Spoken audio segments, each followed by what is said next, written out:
Good evening, everyone. Tonight we're going to talk about all the news in the Savage Worlds world, I guess.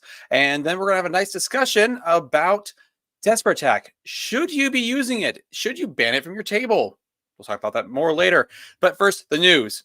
So I'm going to go ahead and share the newsletter. As we're going to kind of just, I think, for these videos and these live streams, we're going to start with the newsletter. This releases on Tuesdays. I believe it's Tuesdays. That makes sense. I think it's Tuesdays. And I hope it's Tuesdays because that kind of works out what I'm going to do later. And so the big news here is there's a big sale going on over at Pinnacle. And by big sale, I mean like big bundle sales, as in like you buy a big bundle of stuff and you get some discounts. So if you want to get literally like everything Swayed except for it looks like the Night Train box for Deadlands, you can get that everything there for $357. That's actually a pretty good deal considering everything you get with map packs, art type sets, the box, the companion, the campaigns. There we go, the plot point campaigns. So everything there, pretty good deal. I'm not going to get it because I have Deadlands coming with my pledge for Night Train. I don't need additional stuff.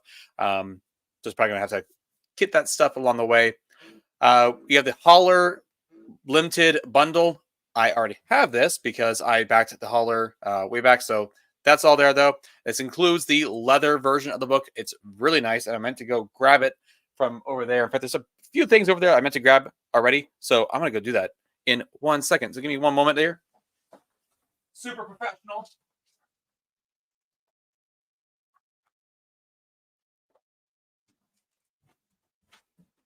I'm so professional at this. Let's let that camera come back here. Here we go. All right, so here's the leather Holler book that you can get in this bundle. It is like it looks and feels really nice. One day I'll get around to reviewing this and talking more to you about the Holler and my thoughts on the book and the setting and campaign. We'll get to that later.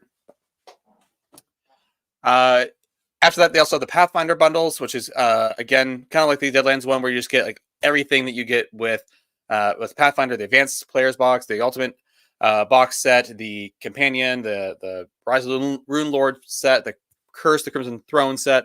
The only thing from this that I don't have is the Curse of the Crimson Throne box set. So again, I won't be purchasing that. But there you go. All right. Yeah, so we're going to get that in a moment there, Hamster of Doom. So real quick, again, hey, market calendars, Tuesday, Kickstarter for the Science Fiction Companion. I'm super excited about this. Again, this was 1 week when this went out. I'm going to just be sitting on my computer. New job. So I don't know, we'll see. I'm going to be getting this as soon as I can. So as soon as I can have some moment in my time, my day to grab this and to back it, that will be happening. I'm super excited to see what kind of levels we're going to have, what kind of additions and bonuses and other stretch goals and type of things that we can see from this. Super excited about that. Other news, there's a review. Go watch it. It's always nice to see other YouTubers talk about Savage Worlds, and it's go support them. I want to go watch it, go see what you think. I need to get around to reviewing Deadlands myself at some point, but we'll worry about that later. Lights and Sea Spotlights. We're going to talk about this in a moment because this is now on Kickstarter, but we'll talk about the Kickstarter later because I have a whole section dedicated to all the Kickstarters happening right now. Next up is the Shadows of the Sacred Hills set for Savage Worlds. This is a adventure. It's about, I think it's like 21 pages, something like that, for an adventure over on TTRPG. Sorry, it's gotten at least one good review I've seen so far. I've purchased it and am reading through it. I haven't read through it very far yet, but from what I've seen so far, it looks super interesting. It's basically just a one-shot adventure with pre-generated characters designed for convention gameplay. I'm going to be using it with actually some friends that I know want to try Savage Worlds, and we're going to do a one-shot with this adventure, running these new players through it. So hopefully it works out well for that, but we'll see. So more about that from me to come later. Crowdfunding reports. Horror Companion, it's shipping. Not only is it shipping, I've already got mine. So Hamster Doom, yeah, shipping notifications are coming out. And I'll be honest, I have not seen my shipping notification to say, hey, this has been shipped for you. But I already have it. So be watching your mailboxes.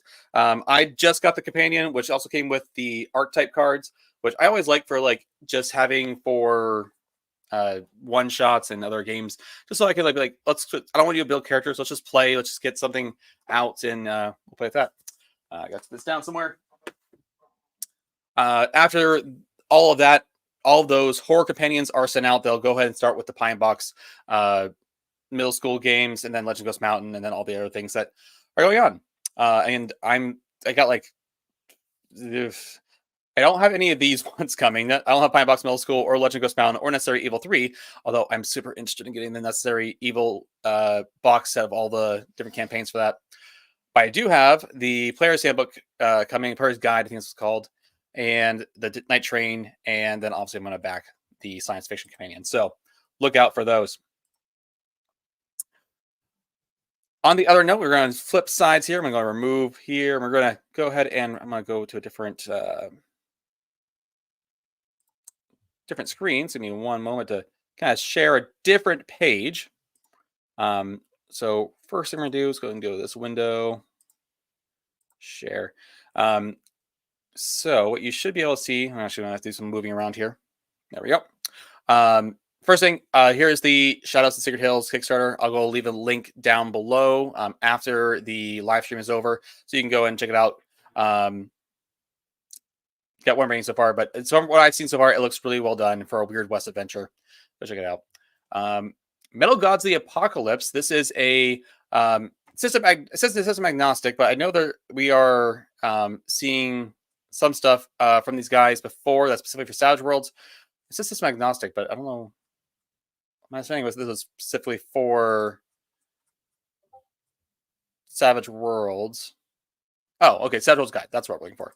So, there is going to be a guide for doing this particular setting in Savage Worlds, which is what we want to see for this community at least. Great to see. I haven't had a whole lot of time to read up on this, but yeah, it kind of reminds me from looking at it like a sort of like a Mad Max thing, but obviously there's like a lot more metal music type stuff going on here. So, and then we got Queen of Sumerian Underworlds and which is really fun actually, because I actually know like some of these names from other things I've done in my past, not for like gaming actually, not just like other things. Weird way to put that, but anyways, they've done Wise Guys. This is from Insert Imagination. I backed Wise Guys way back whenever that Kickstarter was, which was basically a heist type thing with like a lot of casinos and I can't remember the era it was set in. It was like an older era. Like I can't think of like maybe like 70s, 80s. I'm gonna go 70s. But looks pretty cool. The other one I want to remind you of is the Sidewinder Recoiled one. This is still going on. I talked about it a bit last week. They hit their $5,000 goal, which is great. And now it's on to their different stretch goals. So a short adventure, and then we got some other adventures and some more edges, which, I mean, who doesn't want more edges? I want more edges. So let's get that up there. I still haven't backed this yet, but I promise you I will. I will back this as soon as I get that first paycheck of a new job. So we'll see how that goes. But I will back this. The other thing that came up this week that I didn't know was happening was the audiobook for Savage Worlds Adventure Edition. So this is it's an audio role-playing book. It's an audiobook of the adventure book, which, I mean, it's pretty straightforward. I'm sure what else to say there, but I'm very curious to see how doing a audiobook of a rule set exactly how that works. I mean, there's a audio sample here which I did listen to, and the narration sounds great. It sounds, it's not just like it's not bland. There is some like tone and like it's not monotone, right? There's actually some like excitedness and like some like depending on how you're reading things. Not sure how to explain that. Good voice acting, I guess. So that's super interesting. And we've already hit the goal. We're only doing a goal of $100, but it's technically funded. So it will be happening. It seems like it likely is probably already pre-recorded. And I think this is definitely something that will be helpful for people who want to listen through the rule set. Maybe if you have a long commute, you're trying to get familiar with the system and you just got time on your hands, but also for people who just have accessibility needs. Maybe they can't see or don't have the ability to read for some reason, and they can just listen to the rule set instead of having to worry about reading the physical book. I have a friend who used to work at I think it was like the library for the physically handicapped and blind, and hard of hearing. I think it was like all three of those like that. And something that he did see was people were renting the audiobook versions of the D&D books, like the Player's Handbook and the DM's Guide to the Monster Manual. So this is really cool to see. And I'm also going to add one more thing here about the rewards. This final reward here, the Savage Worlds Complete Bundle, comes with the audiobook version, the PDF, and the physical book for a $40 pledge. So if you're looking, which I think is actually cheaper than what Pinnacle sells, let me just go ahead and do a quick Google. You know, a little like little clip from Lego Batman saying probably worth the Google. I should have brought this up before, but I just thought like I'm pretty sure that that's cheaper than what like the actual book costs. Okay, it costs $40. Okay, $40. So it's the same price as buying it through Pinnacle, through their website. And you get the audiobook version and also the PDF as well. So if you haven't done that yet, as far as like getting the PDF or getting a copy of the book, this is a great opportunity to get this way. And the delivery is March. So like they're ready to go. There's not like anything that's really holding them back. They just have to finish the Kickstarter, get their funds from the Kickstarter, and then start shipping. So yeah, if you want an audiobook version of the core rules, and if you want to get a physical book for like the same price as just a normal book or a normal copy of the book, along with PDF and everything, do it this way. Again, I'll leave links down below to these things. So that's all the news I have. And now let's get into a discussion. We're going to talk about Desperate Attack. Most of you are probably familiar with Wild Attack. Wild Attack has been part of the game for at least since the previous edition, the Deluxe Explorers edition of Savage Worlds. And what it does in Suede or in Savage Worlds Adventure Edition is that Wild Attack, and let me actually go ahead and get the book booted up here so I can show you all and pull that up. Let's see your share screen. There's always just so many things to share, and you can only like share so many things at once. All right, so let's go ahead and share that. I'm gonna pull this over here, and we're going to go over to down here to Wild Attack, which is because it's Wild Attack is pretty far down. Wild Attack, you get a +2 to your fighting roll and to your damage rolls, but you're vulnerable until the next turn. Oh, I just did something wrong there. There we go. Wild attacks can be used with multiple attacks, such as from multi-actions or frenzy and sweep edges. So anytime you roll a fighting roll, you can do it as a wild attack. And you can even do it multiple times.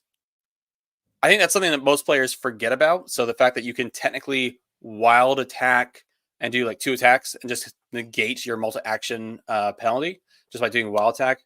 I feel like a lot of players miss that. But you also get +2 damage onto both those attack rolls. So if you know you can hit somebody and you want to do like just 2 hits real quick, it's an easy way to do it.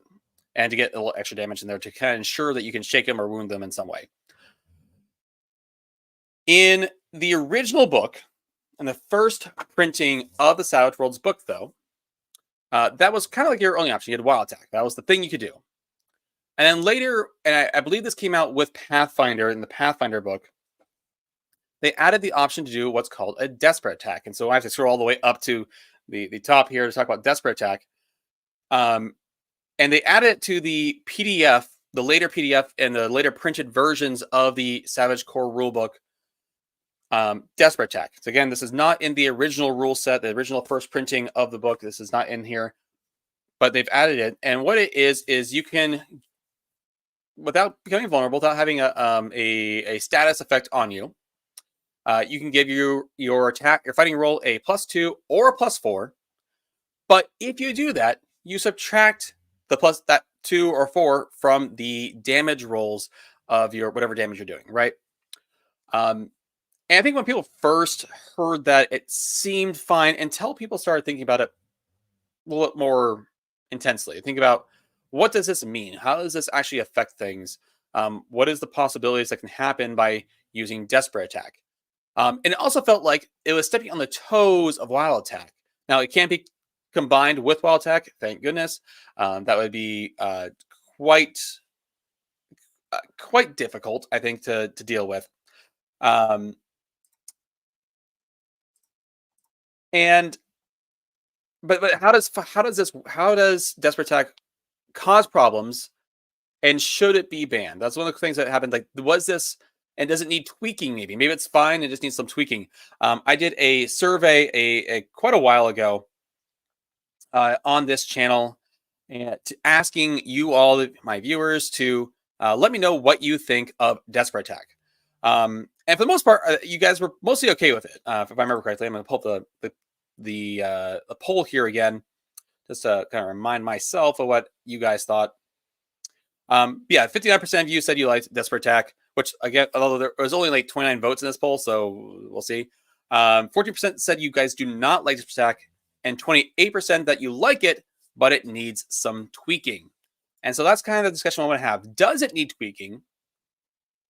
I also want to talk about what the intentions were originally with Desperate Attack, because we can see a little bit in the mind of the designers here about if it's supposed to be able to be used in these certain situations, and then like what should you do in your table? Should we take this at face value?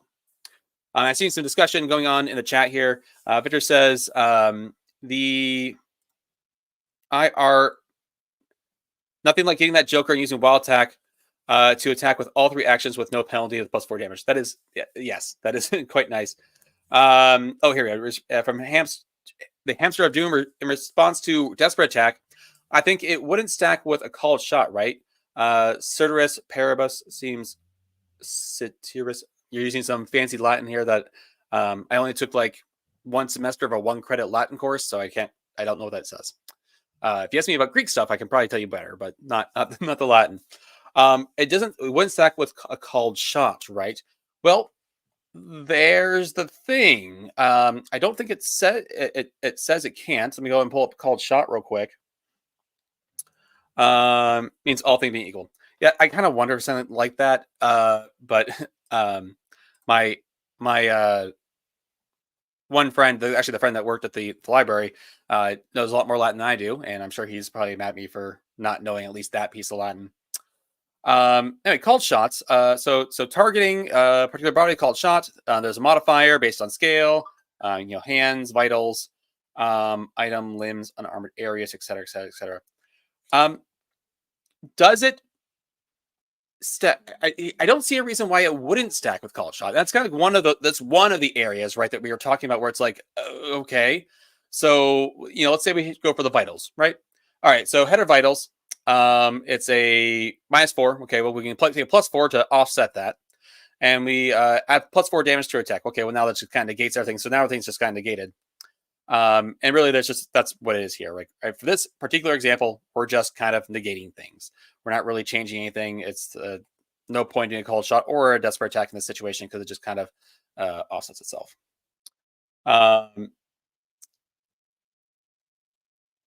Now, it would affect other things here, like limbs or unarmored areas or hands, which I get a -4. We can do some disarming. Let's go down to disarming. You roll damage, so you would take away that from damage, and then they have to make a strength roll equal to the damage to drop it. So there's a downside there. You might be able to hit their hand, but you're going to have a penalty of damage. So that seems fine, right? That area seems fine. Now, something that kind of got brought up by one of my players, we haven't been using Desperate Attack, not because I banned it from our table or anything, but just my players aren't always the best at using Wild Attack, Desperate Attack, and all these other kind of options, called shots. They know they exist, but for the most part, they just want to hit and just kind of move on. And that's fine. Cover and that kind of thing comes up every once in a while, but our monk player remembered again about Desperate Attack. He kind of forgot about it a little bit. And the thing about the monks in the Savage Pathfinder game is that they get some special abilities when they get a raise on a fighting roll. One of the things they get to do is when they get their bonus die for the extra damage. Their bonus die, I have to remember the qualifications for this, and I apologize for not having this up because I didn't think about it. One of the qualifications for it, so one of the things that they get if you get a raise on the fighting roll is you can your extra attack die, instead of being like an extra d6 of damage, it's actually for him is an extra d10 in damage. I'm gonna double check that real quick, and I apologize again for not having this pulled up. Let's kind of pull here. Got my monk here for a moment.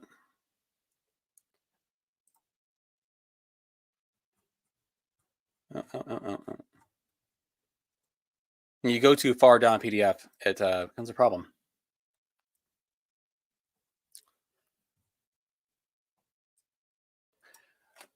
And that's just one of the things that happens. So he's got we got it here. I got it pulled up here. On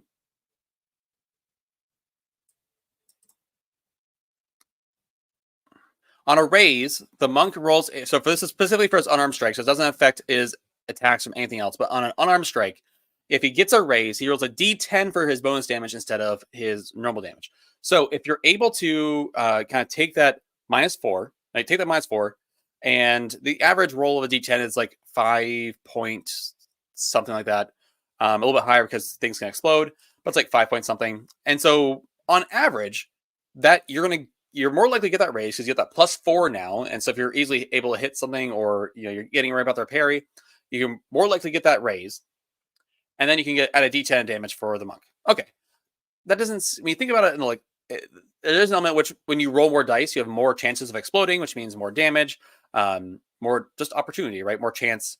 It's a little bit less with a d10 because your chances of exploding do go down with a d10, but your average damage to the d10 is 5 point something. So there is a possibility here where that can be a little bit strong, right? And people even think that's a little bit strong when it comes to our d6 because of explosion. Now we'll get to that more later. Additionally, for the monk, when the monk hits the target with an unarmed strike and scores a raise, he may make the foe distracted or vulnerable, and this occurs even if the victim takes no damage or soaks. So regardless if they are damaged or not, let's go ahead and give I'm just going to go ahead and say I don't care about getting. Let's just say I don't care about getting actually damaging them as a monk.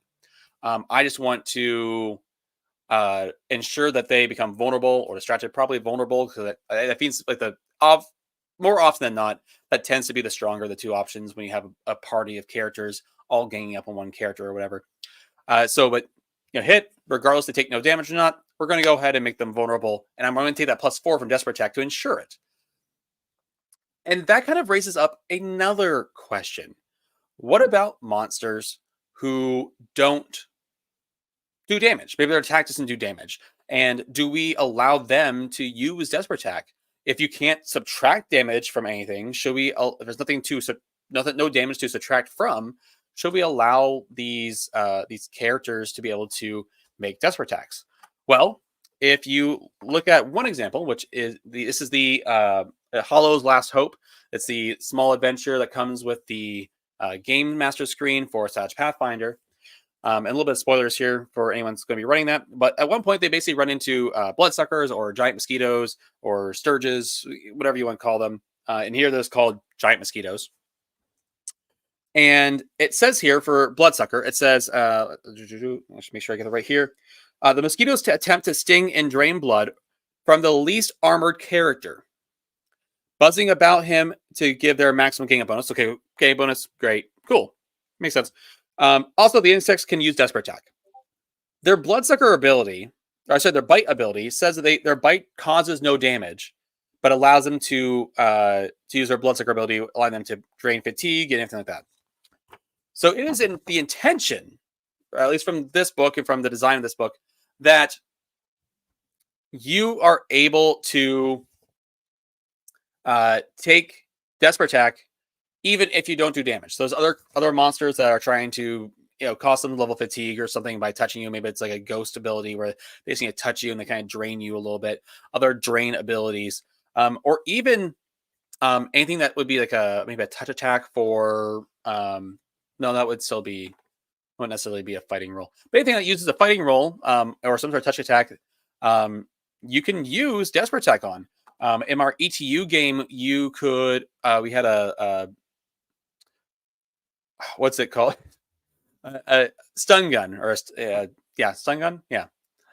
Not or taser. I can't. I always feel switch from what I think it should be, but stun gun taser. It's a touch attack weapon. Doesn't do damage.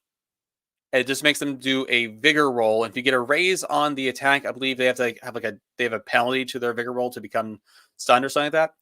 And so you can just you can use Desperate Attack on that. So only you get the touch attack thing, but you can also get the Desperate Attack. So that's like a +6 right there to your fighting roll, just so you can stun someone. And that stun gun's really powerful.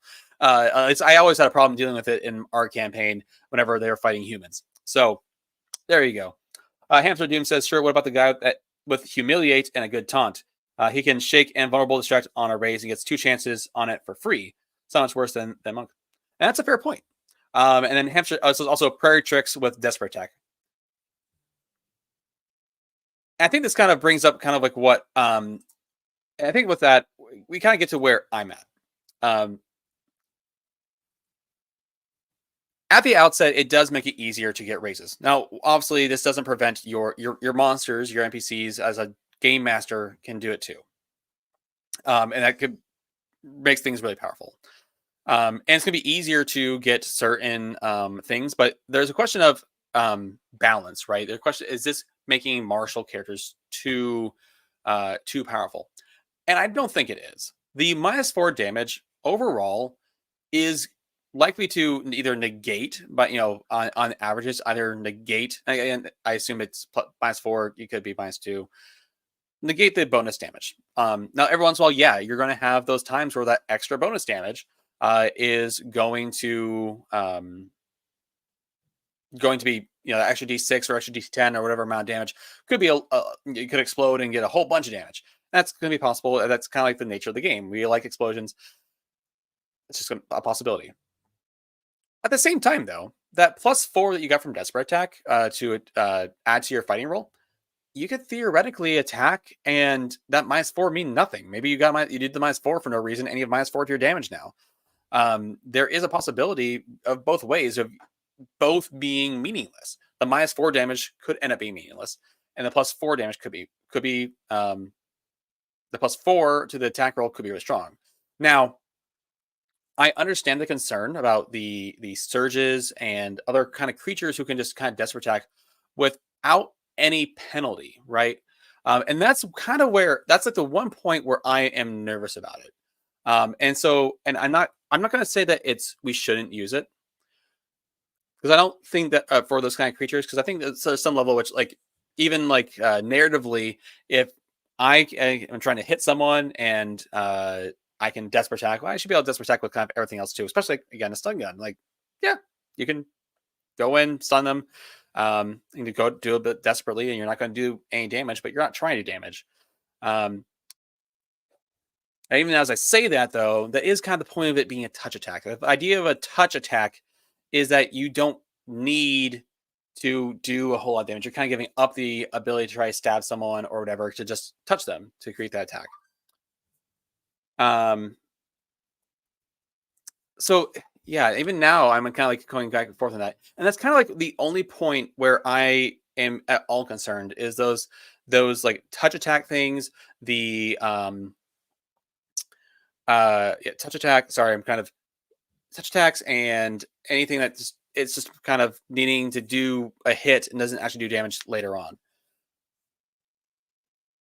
And that's like the one tweak that maybe we should make.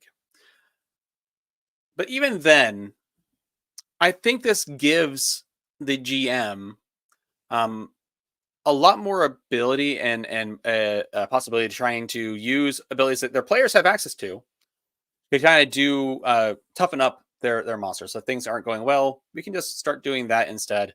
But I kind of go back and forth on this one when it comes to the other monster. But for now, I'm going to play with it as is. I'm going to use Desperate Attack as is, and I'm curious to hear your thoughts on this as well, though. What has been your experience with Desperate Attack? Have you seen it kind of go awry in certain situations? Have you had a player that feels like it's too strong? I can't imagine this being a problem, a real problem, for players, or unless they have some sort of ability, like I said, like where you can like just touch somebody. Again, I keep thinking about this taser situation, and then I'm kind of like, ooh, that was already really powerful before. So we'll see. Answering in response to this attack. So the tweak you're suggesting is that this text states that it can only be used to attack inflicts the damage roll. And that is kind of what I'm thinking. Yeah, if it inflicts damage, it should be able to do it. But again, that's not the intention of this book. Yeah, the book has made it clear that the intention of the game design is that anything can use desperate attack, even if it doesn't do damage. But the one tweak I've seen people say is that maybe it shouldn't. Maybe it's too strong to not have a penalty, right? Because if you don't do damage with your attack, you have no downside. There's no reason not to use desperate attack. And that's kind of where I think it also steps on the toes of wild attack. In this situation that is here for the giant mosquitoes, when they become attached to somebody and they're sucking on their blood or whatever, they become vulnerable. And in that situation, that very specific situation, they could have used wild attack, become vulnerable, and they would have been vulnerable anyways. And they just get a +2 for essentially no penalty. And that was kind of fine already because there was like, yeah, that's a little bit of like gamemanship there when it comes to, oh, well, either way they're going to be vulnerable, might as well use a wild attack. But desperate attack is there wasn't going to be a penalty. There's no possibility of there being a penalty because there's no damage being done by his creature. The only situation I see DA this protect making sense for a player is if the opponent is a high parry, low toughness, mook like a drown, for example. Yeah, and that's going to happen. Like I think that's why I'm not afraid about using it in a for players. I think the only situation I'm nervous about it is when it comes to characters, mostly NPCs or monsters who don't do damage directly with their fighting attacks. But maybe it's fine. I haven't had a situation yet where it's come up where I've had to use desperate attack. My players have been fighting mostly goblins right now as we work our way through Rise of the Rune Lords. And we're still in book 1, so we still have a ways to go. Yeah, so let me know what your thoughts are. If you're watching this back on the video on demand, leave a comment below. Talk about whatever you think tell me what you think about this. And I'm happy to hear what you have to say. On that note, I am going to let you all know that I plan on moving this live stream to Tuesdays. I may not do it this coming Tuesday just because that is, well, no, I should do it Tuesday because that's when the Kickstarter happens. So yeah, perfect timing. We're going to start doing this on Tuesdays at 8 p.m. That's just the day that the newsletter comes out. I can kind of talk about that, and it fits my schedule better to not kind of spend my Friday nights doing this. So, you know, you're free, I'm not necessarily free, and I don't want to commit to doing this every Friday night. So we'll come again next Tuesday. And I don't know what the topic's going to be quite yet. I have a list somewhere of topics to talk about. I think next week we're going to talk about the question of, is Savage Worlds actually faster? We're going to talk about some of the reasons why some people think that Savage Worlds isn't fast, some of the things that people have tried doing to make Savage Worlds faster, where some of the points are that might slow down the game, and why some of those points I'm not actually concerned about. So yeah, stay tuned until Tuesday. We'll talk about that and go over the news then. Thank you all for talking. I know it didn't necessarily come to a clear conclusion on the question about Desperate Attack. I think for now, like I said, leave it as is, play around with it, and adjust as needed for your table. And see you all next week. Cheers. 8 p.m. Eastern time, not Central time. 8 p.m. Central Eastern. Did I say Central? Did I say Central? I don't know. 8 p.m. Eastern time. I'll get this all set up soon. So yeah, see you all then.